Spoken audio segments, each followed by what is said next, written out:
Being a culturally competent educator is important in today's schools.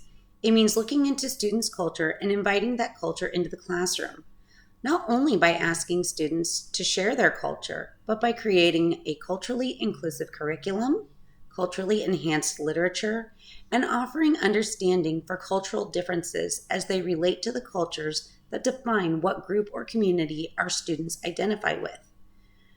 Being a culturally competent educator creates a classroom that honors diversity, which are human differences that make us unique from one another.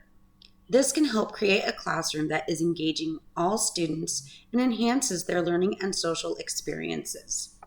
Understanding your place on the cultural competence continuum is important to becoming a culturally competent educator because it provides you with a look into your own cultural acceptance. It can help you with a set of values to look for in your teaching and where you can grow as a culturally competent educator. I believe that my place on the cultural competence continuum is cultural pre-competence. I feel this way because although I recognize the needs of valuing cultural differences and have attempted to create culturally inclusive classroom environments, I am struggling to find a path towards full cultural competence when it comes to young students who are choosing gender identity, as I feel they may not be mentally old enough to make such decisions. I have difficulties responding to cultural differences that I have never encountered in the classroom before. Therefore, creating a culturally acceptant environment has been difficult. This comes from students who immigrate from another country, and I am not familiar with their culture and may jump to bias if they are not following certain rules. Finally, I have wanted to create a more family-oriented involvement in the class. However, I have not had the opportunity to create a solid plan for integrating this. It can be often difficult to create family involvement when families are unwilling to participate, especially when their values of the school are different than those of the family and their culture.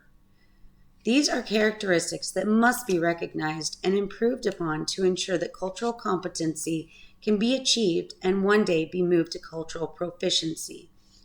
In order to get to the next step on the cultural competency continuum chart, I will take the time to remember that although my personal beliefs may not align with others, many students need support from their teachers that they may not be getting at home. We have to show them we care and that we are there for them and leave our personal beliefs behind. When responding to cultural differences that I have never encountered before, I will not react in an assuming or biased way. I will set the student down after class and discuss the incident and ask how the behavior is responded to at home. I will allow for the student to discuss their ideas and beliefs. I will then reach out to their families to discuss options for maintaining cultural identity but respecting the rules of the classroom.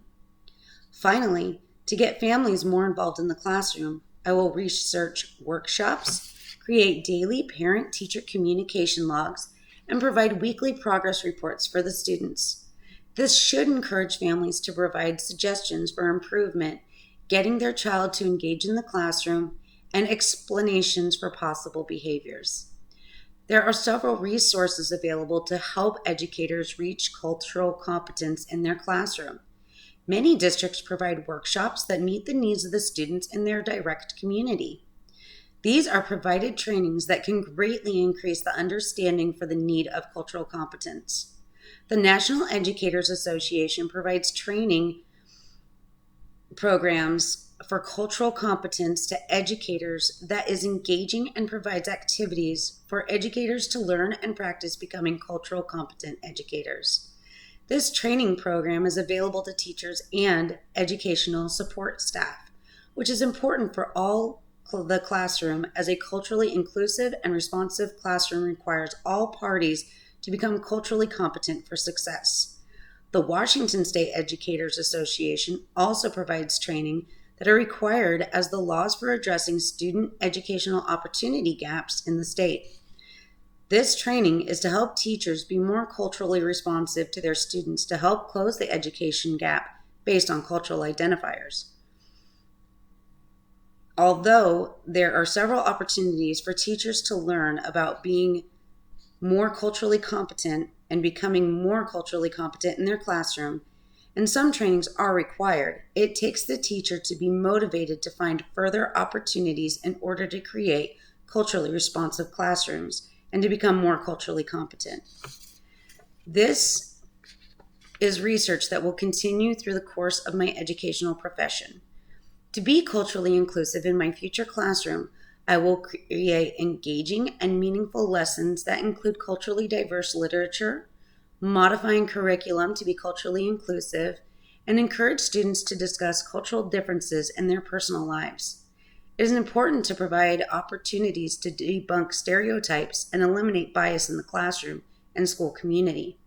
This can be accomplished by providing daily discussions about cultural issues in today's society and allowing for challenging and possibly uncomfortable conversations to take place. To ensure that I am respecting student differences that do not align with my own spiritual beliefs and values, I must remember that this is our differences that make us unique and special. I must always maintain my spiritual belief that everyone was created under God's image, and although we are different, we deserve the same love, respect, and understanding as all people do. I also must remember that I have children too, and I would never want someone to treat them differently. This is something that I can transfer to my future classroom, as the way you treat others is seen by all. If I am able to provide the same respect for my students that I wish for my own children, then I can become a role model for my students to do the same in the classroom and hopefully transfer that behavior to their communities.